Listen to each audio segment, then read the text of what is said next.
ನಾನು ಹರ್ಷಿತಾ, ಕರ್ವಾ ಪ್ಲಸ್ ಚಾನೆಲ್ಗೆ ಸ್ವಾಗತ. ಜಿಲ್ಲೆಯಲ್ಲಿ 14 ಕೋವ್ಯಾಕ್ಸಿನ್ ಕೇಂದ್ರ. ಕಾರವಾರ ಜಿಲ್ಲೆಯಲ್ಲಿ ಕೋವಿಡ್ ಲಸಿಕೆ ನೀಡಲು ಒಟ್ಟು 14 ಕೇಂದ್ರಗಳನ್ನು ಗುರುತಿಸಲಾಗಿದೆ. ಜಿಲ್ಲಾ ಆಸ್ಪತ್ರೆ, ಎಲ್ಲ ತಾಲೂಕು ಆಸ್ಪತ್ರೆಗಳು ಹಾಗೂ 1 ಪಿಎಚ್ಸಿ, 1 ಸಿಎಚ್ಸಿಯನ್ನು ಅದಕ್ಕಾಗಿ ಗುರುತಿಸಲಾಗಿದೆ. ಎಲ್ಲ ಕಡೆಗಳಿಗೆ ಒಬ್ಬ ವ್ಯಾಕ್ಸಿನೇಟರ್ ಹಾಗೂ ಒಬ್ಬ ಆರೋಗ್ಯ ಸಿಬ್ಬಂದಿಯನ್ನು ನೇಮಕ ಮಾಡಲಾಗಿದೆ. ಪ್ರತಿ ಕೇಂದ್ರದಲ್ಲಿ ಪ್ರತಿದಿನ 100 ಜನರಿಗೆ ಲಸಿಕೆ ನೀಡಲು ವ್ಯವಸ್ಥೆ ಮಾಡಲಾಗಿದೆ ಎಂದು ಜಿಲ್ಲಾ ಆರೋಗ್ಯ ಇಲಾಖೆಯ ಅಧಿಕಾರಿ ಡಾಕ್ಟರ್ ರಮೇಶ್ ರಾವ್ ತಿಳಿಸಿದ್ದಾರೆ. ಜಿಲ್ಲೆಯ 105 ಕೇಂದ್ರಗಳಲ್ಲಿ ಕೋವಿಡ್ ಲಸಿಕೆ ಸಂಗ್ರಹಿಸಲು ಶೀತಲೀಕರಣ ವ್ಯವಸ್ಥೆ ಇದೆ. ಜಿಲ್ಲೆಗೆ ಮೊದಲ ಹಂತದಲ್ಲಿ ಲಸಿಕೆ ನೀಡಲು 12,000 ಆರೋಗ್ಯ ಹಾಗೂ ಆಶಾ ಕಾರ್ಯಕರ್ತೆಯರನ್ನು ನೇಮಿಸಲಾಗಿದೆ. ಎಲ್ಲರಿಗೂ ಪೂರೈಸಲು ಸಾಕಾಗುವಷ್ಟು ಲಸಿಕೆ ಸಂಗ್ರಹಿಸಲು ಬೇಕಾದ ಎಲ್ಲ ವ್ಯವಸ್ಥೆ ನಮ್ಮಲ್ಲಿದೆ ಎಂದು ಅವರು ವಿವರಿಸಿದ್ದಾರೆ. ಜಿಲ್ಲೆಗೆ ಲಸಿಕೆ ಯಾವಾಗ ತಲುಪಲಿದೆ ಎಂಬ ಮಾಹಿತಿ ಸ್ಪಷ್ಟವಾಗಿ ಸಿಕ್ಕಿಲ್ಲ. ಆದರೆ ನಾವು ಬೇಕಾದ ಎಲ್ಲ ಸಿದ್ಧತೆ ಮಾಡಿಕೊಂಡಿದ್ದೇವೆ. ಇತ್ತೀಚೆಗೆ ನಡೆದ ಡ್ರೈ ರನ್ ಕೂಡ ಯಶಸ್ವಿಯಾಗಿದೆ ಎಂದು ಅವರು ಹೇಳಿದ್ದಾರೆ. ಹೂಳಿನಲ್ಲಿ ಸಿಲುಕಿಕೊಂಡ ಪರ್ಷಿಯನ್ ಬೋಟ್. ಕಾರವಾರ ಹೊನ್ನಾವರ ಶರಾವತಿ ಅಳಿವೆಯ ಸಮೀಪ ಹೂಳಿನಲ್ಲಿ ಸಿಲುಕಿಕೊಂಡ ಪರ್ಷಿಯನ್ ಬೋಟ್ ಒಂದಕ್ಕೆ ಧಕ್ಕೆಯಾಗಿದೆ. ಆಲ್ ಬಹಾರ್ ಎಂಬ ಬೋಟ್ನ ತಳಭಾಗ ಹಾಗೂ ಇಂಜಿನ್ಗೆ ಹಾನಿಯಾಗಿದೆ. ಬಲೆ ರಿಪೇರಿಗಾಗಿ ಬಂದರಿನಿಂದ ಸ್ವಲ್ಪ ಹೊರಗೆ ಬೋಟ್ ಲಂಗರು ಹಾಕಿತ್ತು.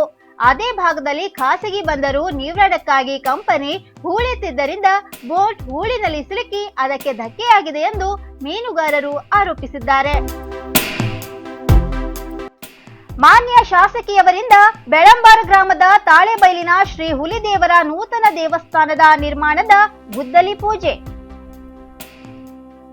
ಬೆಳಂಬಾರ ಗ್ರಾಮದ ತಾಳೆಬೈಲಿನ ಶ್ರೀ ಹುಲಿದೇವರ ನೂತನ ದೇವಸ್ಥಾನದ ನಿರ್ಮಾಣದ ಗುದ್ದಲಿ ಪೂಜೆಯನ್ನು ಕಾರವಾರ ಅಂಕೋಲ ವಿಧಾನಸಭಾ ಕ್ಷೇತ್ರದ ಶಾಸಕರಾದ ಮಾನ್ಯ ಶ್ರೀಮತಿ ರೂಪಾಲಿ ಎಸ್ ನಾಯ್ಕ್ ರವರು ನೆರವೇರಿಸಿದರು. ಅಲ್ಲಿನ ಗ್ರಾಮದ ಜನರ ಬಹಳ ಕಾಲದ ಆಶಯದಂತೆ ಜೀರ್ಣಾವಸ್ಥೆಯಲ್ಲಿರುವ ದೇವಸ್ಥಾನವು ನೂತನವಾಗಿ ನಿರ್ಮಾಣ ಮಾಡಲಾಗುವುದು. ಕಳೆದ ಬಾರಿ ನಾನು ದೇವಸ್ಥಾನಕ್ಕೆ ಆಗಮಿಸಿದ್ದಾಗ ದೇವರ ಹೂ ಬೀಳುವ ಮೂಲಕ ಪ್ರಸಾದ ಸಿಕ್ಕಿತ್ತು. ಈ ಬಾರಿಯೂ ಅದೇ ಹೂವಿನ ಪ್ರಸಾದ ಸಿಕ್ಕಿದೆ. ಇಲ್ಲಿನ ದೇವರ ಶಕ್ತಿ ಅಪಾರವಾದದ್ದು. ನನ್ನ ಕ್ಷೇತ್ರದ ಎಲ್ಲ ಜನರ ಒಳಿತನ್ನು ಮಾಡಲಿ ಎಂದು ಹಾರೈಸುತ್ತೇನೆ ಎಂದರು. ಈ ಸಂದರ್ಭದಲ್ಲಿ ಜಿಲ್ಲಾ ಪಂಚಾಯತ್ ಸದಸ್ಯರಾದ ಶ್ರೀ ಜಗದೀಶ್ ಮೊಗಟ, ಬಿಜೆಪಿ ಮಂಡಲದ ಅಧ್ಯಕ್ಷರಾದ ಸಂಜಯ್ ನಾಯ್ಕ್, ದೇವಸ್ಥಾನ ಮಂಡಳಿಯ ಪದಾಧಿಕಾರಿಗಳು, ಗ್ರಾಮಸ್ಥರು ಉಪಸ್ಥಿತರಿದ್ದರು. ಯಲ್ಲಾಪುರ ಮಾನ್ಯ ಕಾರ್ಮಿಕ ಮತ್ತು ಸಕ್ಕರೆ ಖಾತೆ ಸಚಿವರಾದ ಶ್ರೀ ಶಿವರಾಮ್ ಹೆಬ್ಬಾರ್ ಅವರು ಇಂದು ಪಟ್ಟಣದ ಸಬಗೇರಿಯಲ್ಲಿ ತಾಲೂಕು ಪ್ರಾಥಮಿಕ ಪತ್ತಿನ ವ್ಯವಸಾಯ ಸೇವಾ ಸಹಕಾರಿ ಸಂಘದ ನೂತನ ಕಟ್ಟಡ ನಿರ್ಮಾಣ ಕಾಮಗಾರಿಗೆ ಭೂಮಿ ಪೂಜೆ ನೆರವೇರಿಸಿದರು. ಈ ಸಂದರ್ಭದಲ್ಲಿ ಮಾತನಾಡಿದ ಯಲ್ಲಾಪುರ ಮಾನ್ಯ ಕಾರ್ಮಿಕ ಮತ್ತು ಸಕ್ಕರೆ ಖಾತೆ ಸಚಿವರಾದ ಶ್ರೀ ಶಿವರಾಮ್ ಹೆಬ್ಬಾರ್, ಬಿಜೆಪಿ ಸರ್ಕಾರ ಜನ ಪರ ಕೆಲಸ ಮಾಡುತ್ತಾ ಇದೆ.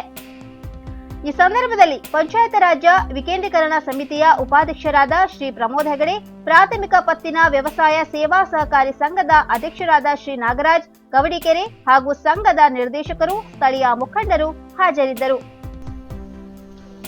ಇನ್ನು ಮತ್ತಷ್ಟು ಸುದ್ದಿಗಾಗಿ ಕರ್ವಾರ್ ಪ್ಲಸ್ ವೀಕ್ಷಿಸಿ.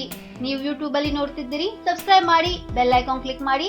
ಫೇಸ್ಬುಕ್ ಪೇಜ್ ಅಲ್ಲಿ ನೋಡ್ತಿದ್ದೀರಿ, ಫಾಲೋ ಮಾಡಿ. ಧನ್ಯವಾದಗಳು.